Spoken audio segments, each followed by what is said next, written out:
Bismillah ar-Rahman ar-Rahim. My name is Hussein Atfy. I am the Secretary General of the Arab Water Council and the former Minister of Water Resources in Egypt. Let me tell you that it was more than a pleasure to be a part of this very important event about the third desalination program which is held here in the beautiful city of Abu Dhabi. This was an opportunity to share knowledge, exchange experiences, lessons learned about what's going on, where we are with especially focus on desalinated water, where we are and where we have to go, the way forward and how we have to go, the tools. Then I believe the most challenges we face here in the Arab region is water scarcity. It's aggravated by, of course, climate change impact, water quality deterioration, and unplanned migration, and the conflicts of transboundary water. All of this issue is aggravated, and now we have about 15% of our people now suffering from not access to safe drinking water in the region. So to cope with these challenges comes an opportunity of and to fill the gap between increasing demand, because the increasing demand within the next 10-20 years make the per capita per person in the Arab region about 50% of today. Today we have about 14 countries, the most scarce countries in the world, 14 countries. And about 8 of them has an 200 cubic meter per year per capita, and this is also dropped to less than 100 cubic meter per capita in countries like Palestine or Jordan. So using the non-conventional water resources to fill this gap between increasing demand and the limited available water resources in the region it gives a great opportunity, and come on the tops of these desalinated water as a strategic option to bridge this gap. And today we have good efforts and even success stories in some Arab countries, like of course the Gulf countries, Saudi Arabia, United Arab Emirates. All of these have now have a very good success stories. They have maybe 2/3 of the water, desalinated water, is already produced from the Gulf city. Saudi Arabia 20-30% of the production of the oil. So we have the capacity, we have the knowledge, we have the technology, and now I believe the engagement of the private sector was one of the milestone towards improving the capacities of the project, the implementation of the project. This is, but still some points of concerns. Also, I have to say also the introduction of renewable energy. It was one of the good lessons now, and the use now is progressing.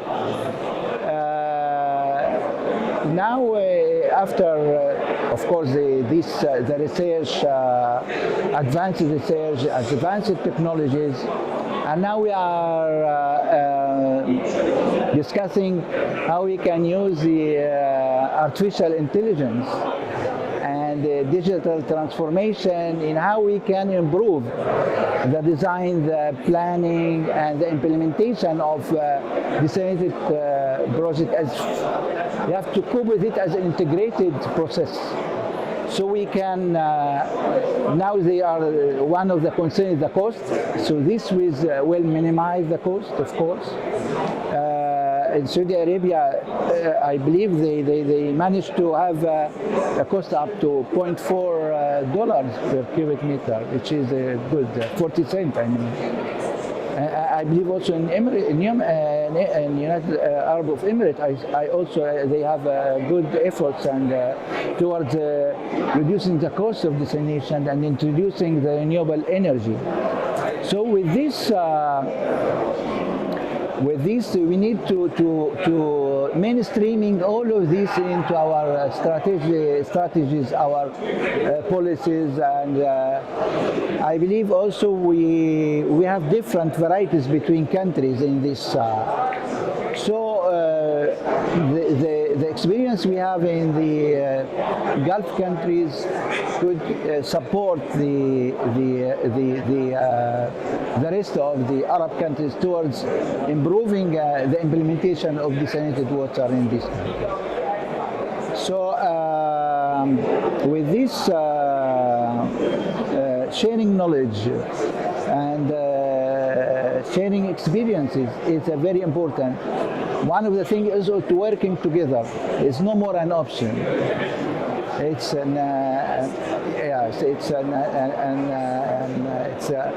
absolutely essential to continue with this improvement in using non-conventional water resources and desalinated water as on top of this to bridge this gap between the increasing demands and the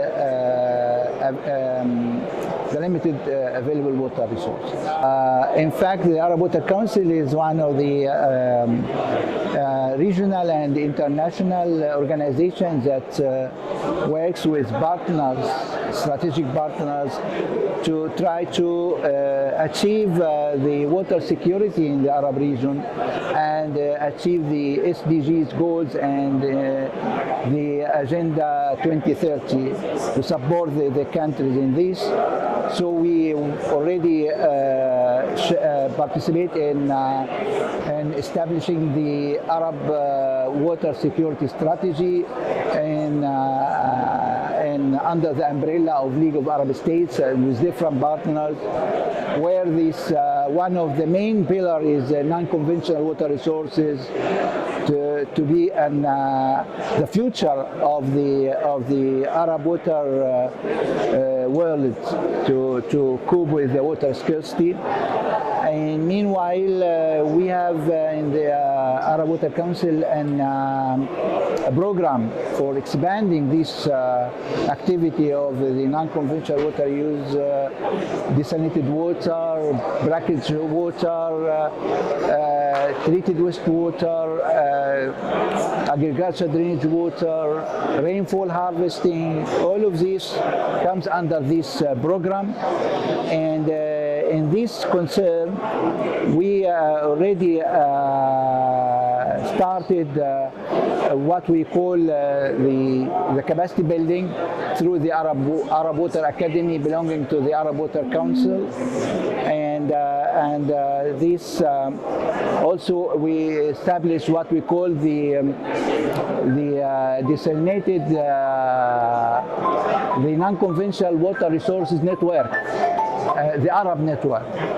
And this is with an objective to exchange lessons learned and ideas, to have experts from the Arab region to exchange their ideas, their views, and how to building the capacity of the region and to accelerate the actions towards implementing the non-conventional water resources plans with a special focus on desalinated water and treated wastewater. So this is some of the activities that the Arab Water Council related to this the event, the subject of the event today.